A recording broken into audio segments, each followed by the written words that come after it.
Thanks for coming to my talk, Startup Security 2.0. This is I've been attending B-Sides since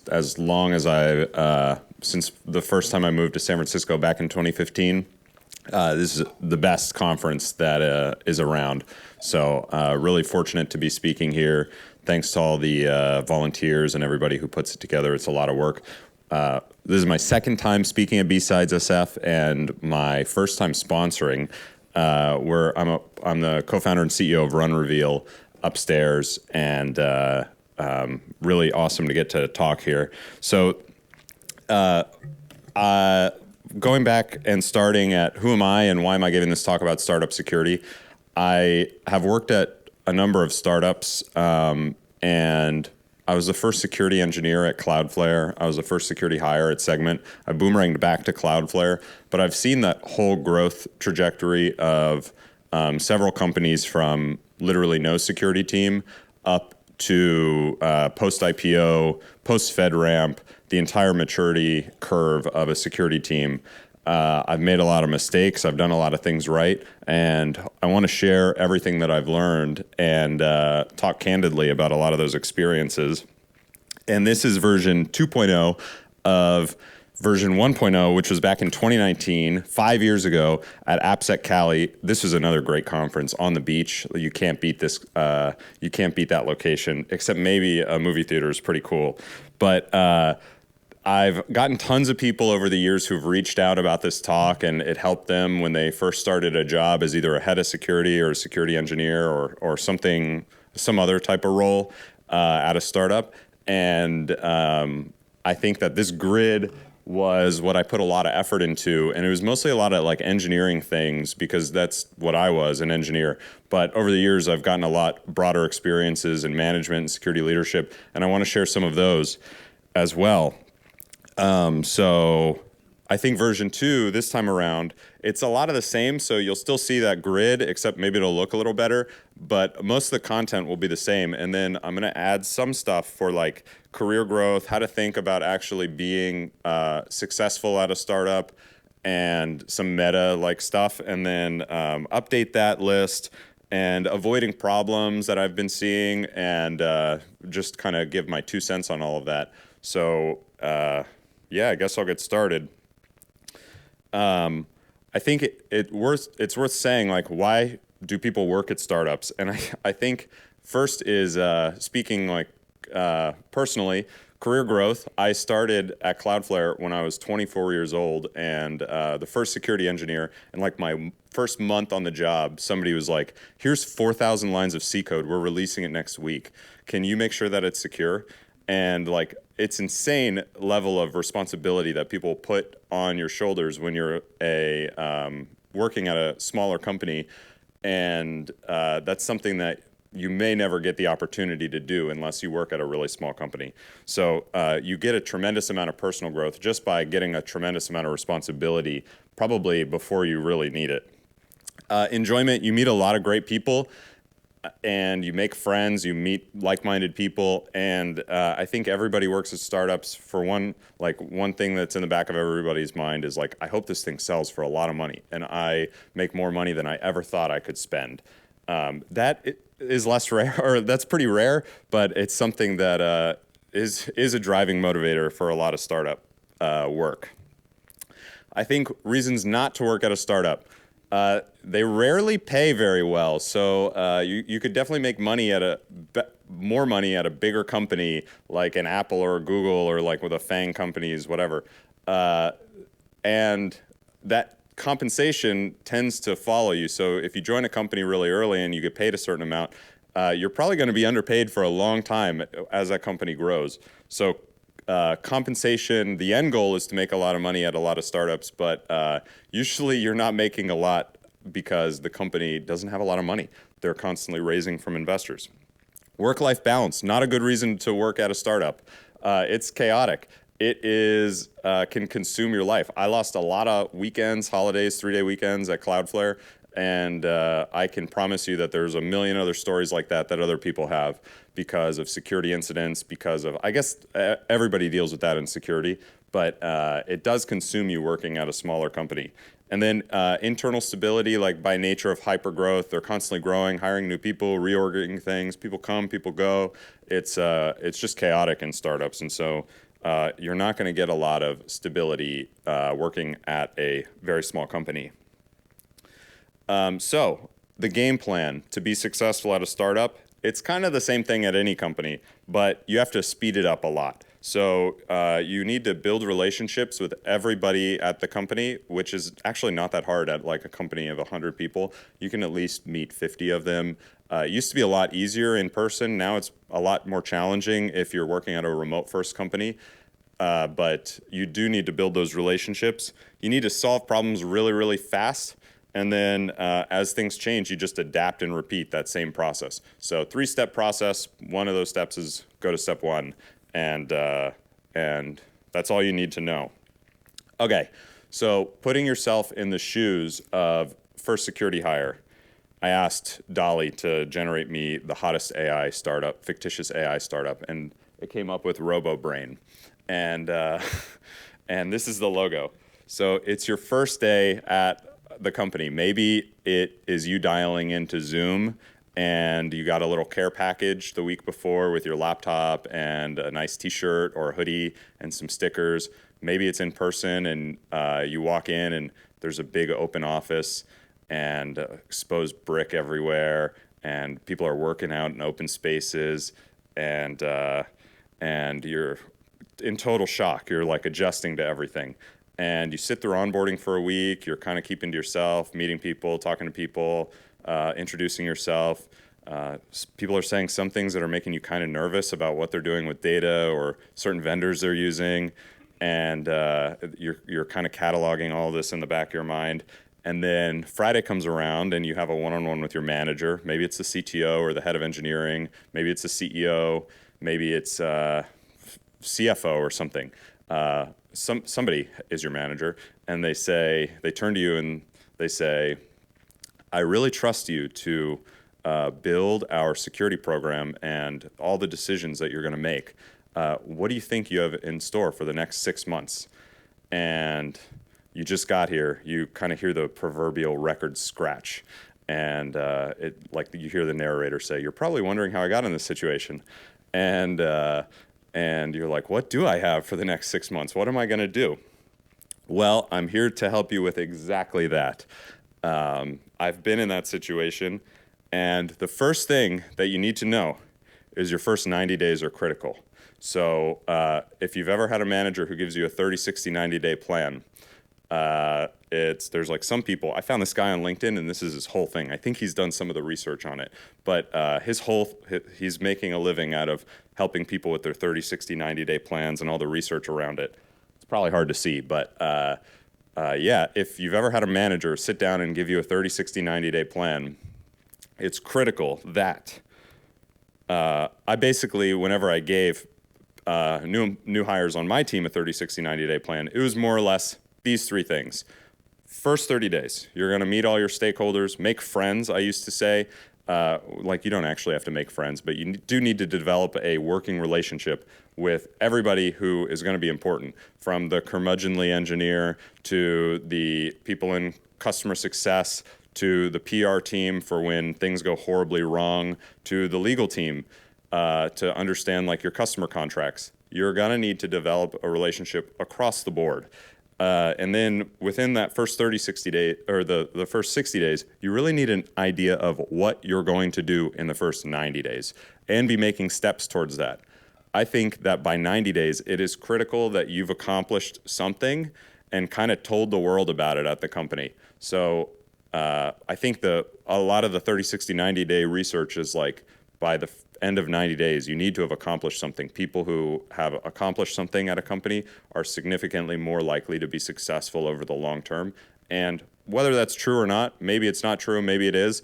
I tend to believe it just from a standpoint of you're going to have to do a lot. Throughput's really important at startups. And so starting early never hurt. So is there anything else here? No, but I think in the back of your mind, to sum it up, 30 days, make friends. 60 days, you really need to be making steps towards completing something. 90 days, you need to have completed something. I personally think that if you are a CISO or a head of security or something, and it's been a long time since you've been an engineer, this is like the hardest thing to do. When you first show up, if you don't have a team and you're not used to like getting your hands dirty, it's really important that you kind of check your ego a little bit, humble yourself, roll up your sleeves, and accomplish something in that first 90 days. It can't be you opened a few job requisitions. It's got to be something else, whether it's you flip a bit enabling two-factor authentication or something. It can be small, but it's got to be something. And I think that it's a really hard thing for CISOs to make that adjustment, or people coming from much larger organizations, because just the pace is different. The expectations are different, and yeah, you end up having to humble yourself a little bit. If you're used to things taking a year, you got to fit it into 90 days. And anything else? No, as an engineer though, I think it's actually sometimes a lot easier. So if you're bright-eyed and you naturally want to learn about what everybody else is doing, listening and learning goes a long way, and so it naturally lends itself up to lining up what you're going to do, what you're going to accomplish. Personal story at Cloudflare, the first thing I did when I joined was the co-founder, Lee Holloway, walked by my desk and he was like, hey, so do you know that our production database makes curl requests? And I was like, no. And he like showed me all about it, and he was like, all of them have like this thing turned off, and this, like, it was a nightmare. But I had my first thing just by like listening and learning, and it's really important to do that. And as an engineer, I think it's easier when you're used to doing the work. As a CISO, I think it's a little bit more of a culture shock. So the more junior you are, sometimes the better it is. Once you finish that first thing in that first 90 days, startups have a culture of like celebrating every little win, no matter how small it is. And it's really important that you get in the habit of doing that, even if it's something like really tiny.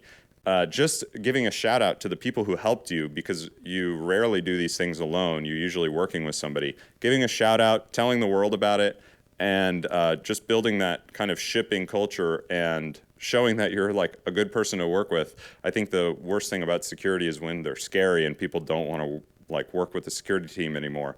And so it starts with like just acting like everybody else at the company, celebrating the small wins, and yeah, being a good person to work with. What not to do. So I think that there are some common traps here about what not to do in that first few years. But I see a lot of people get into these really big problem spaces of like, I'll just pick on one, for example. We're going to roll out service auth. That's the first thing we're going to do. Like, I've never seen that project go well. So you really want to avoid those problems. I used to refer to them at Cloudflare as like trench warfare problems, because you're kind of not really going anywhere.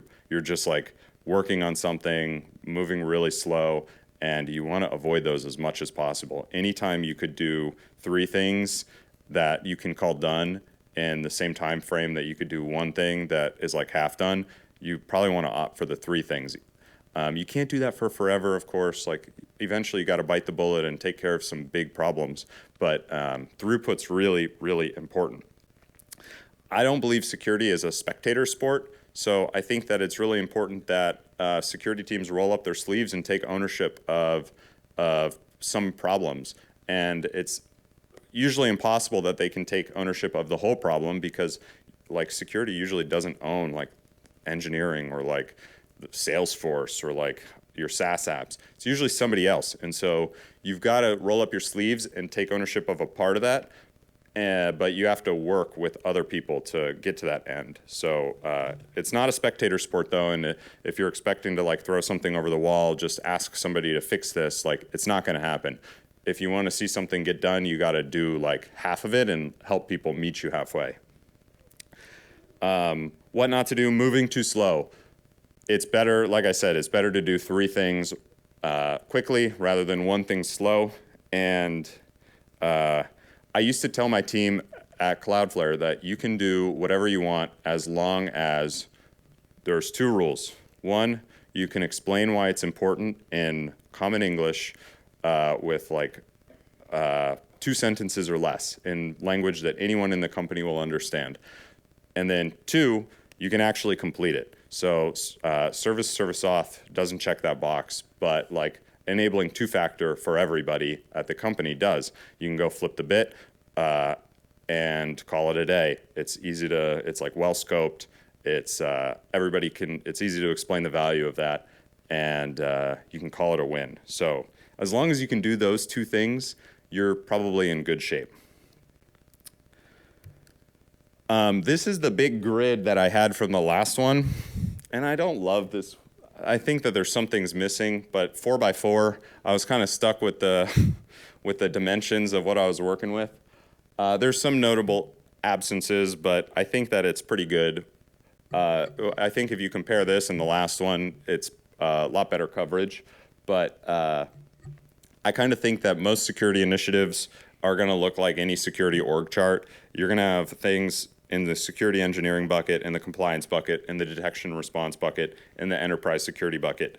As a security engineer, I personally really latched onto the engineering side of things, and it took me a long time to realize just how important the other parts of this this chart is. And you really need to have a holistic approach when you're early at a company, and not focus on one thing too much, or you risk like just not having full coverage of what you need. I'll go into each one of these in some greater depth. So security engineering, I usually look at it like there's the normal cloud and AppSec security. This stuff looks pretty much the same every company. There's security reviews.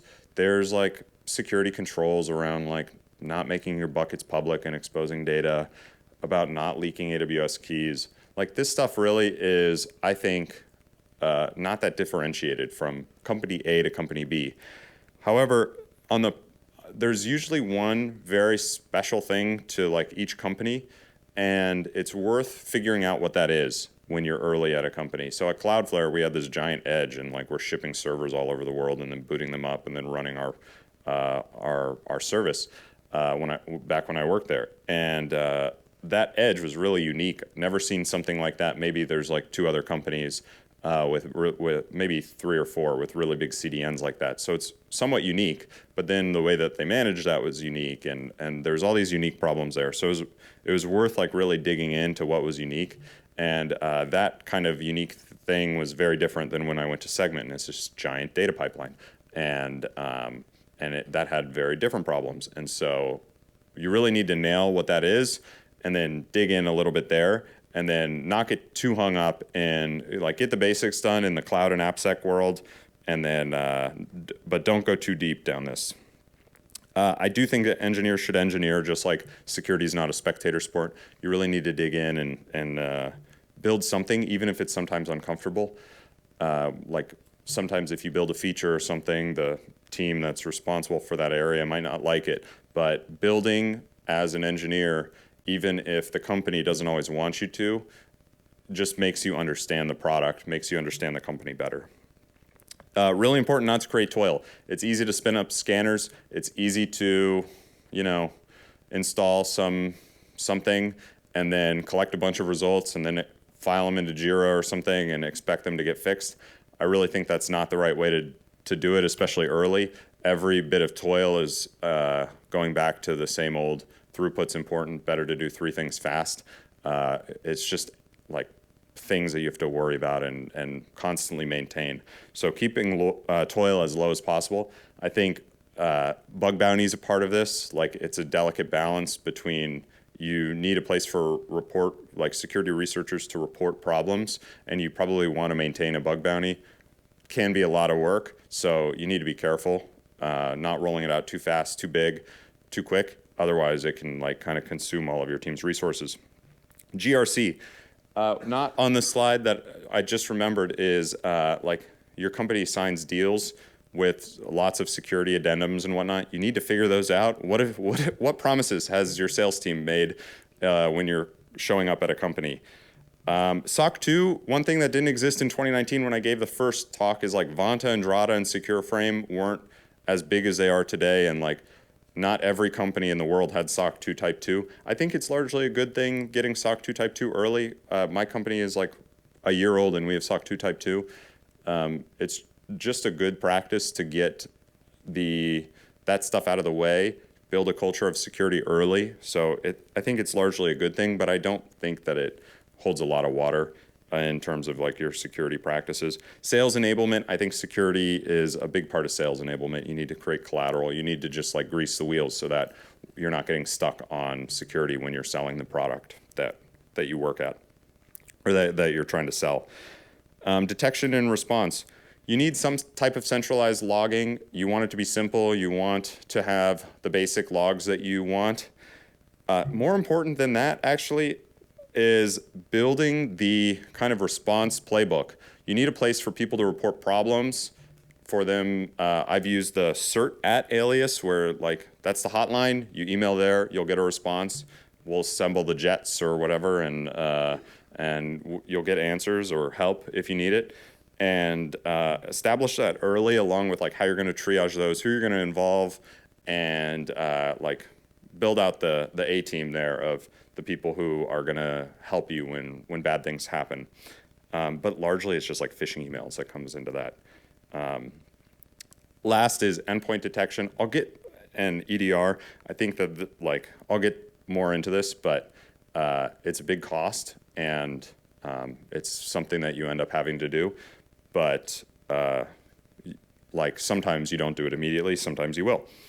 Enterprise security, EDR's on this list too, kind of straddles the line. But it's 2024, there's no excuse not to have YubiKeys and be YubiKey only at your company, especially a startup. There's not that many people that you can't ship YubiKeys everywhere in the world, or you can't like buy one for everybody at your company. I promise you, it might be, this is one of those things where it's worth it to kind of invest in do something that might be slow.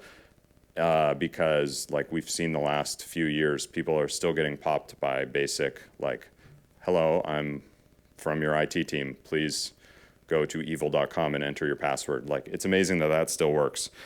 Single sign-on, onboarding and offboarding in the enterprise security space. This will save you a lot of toil and make you friends with IT. So this has more context. I'll just like with some other stuff filled in. I'll just pause for a second because I see a lot of phones coming out occasionally.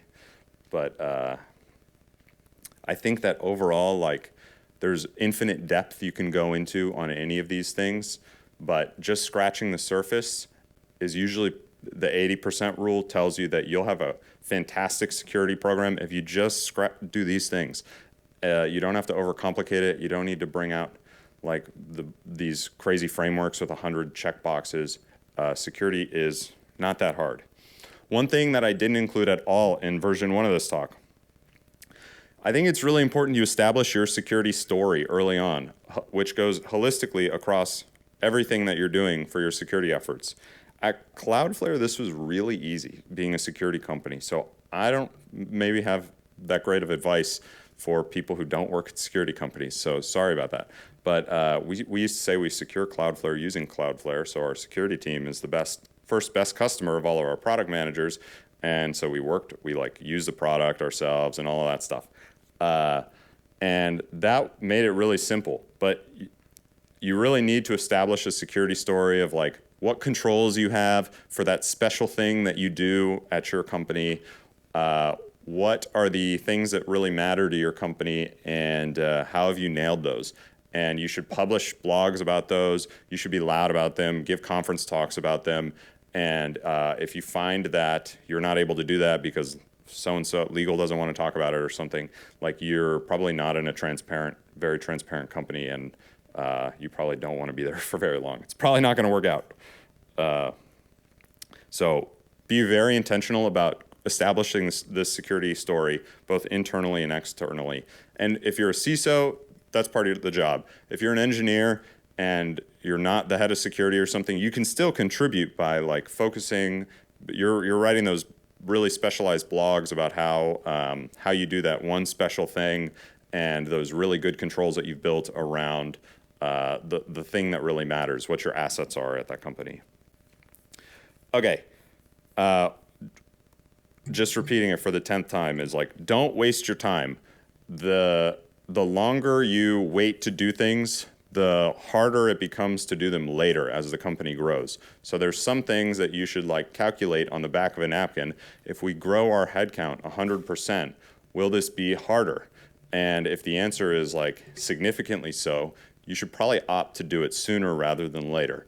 And so there's like a time horizon where things start to be way harder, both because there's more people and because there's more like cats to herd, and it just becomes very challenging the longer you wait for some things. So it's important to do that kind of calculus.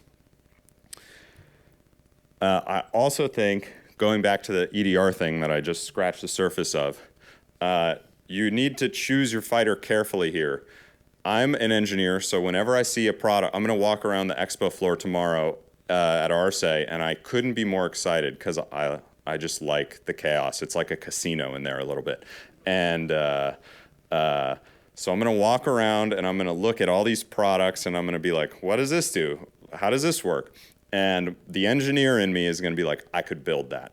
And usually I'm right. I could build a worse version of that. And like, you have to avoid putting yourself into that trap of, I could build that. I've seen companies spend like millions in engineering resources to save tens of thousands of dollars. And like, they could have, going back to the initial, like the time thing, they could have bought the thing for like $100,000 and then been a year further than they were had they not spent a year building this like thing that they could have bought for like $50,000 or $30,000. Sometimes it's ridiculous, these decisions they make. I think some of that comes down to at startups, sometimes people costs get overlooked. And so it can be easier to hire a new headcount and have them work on something that would cost much less than you're going to spend on the headcount than it is to like get them to say, we're going to buy this vendor. And so there's definitely some calculus that you need to do. Am I going to build this or am I going to buy this? And I actually think that building things that you're really proud of that are going to be differentiated, really great thing to do. I mean, we did that at Cloudflare for a little bit of both of these reasons, because it was cheaper to get headcount than it was to buy vendors, and also because we needed special things for ourselves. So just be mindful of what you're building versus what you're buying, and yeah, opt to save time. Unsolicited career advice for if you come from, I think the hardest job to have at a startup, if you're the first security hire, is like coming from a big company and being the head of security, because you're used to like, oh, this is going to take a year at my last job. Like, you don't have that kind of time. And if you're going to hire people, it's going to be like 6 months before people show up, if everything goes right.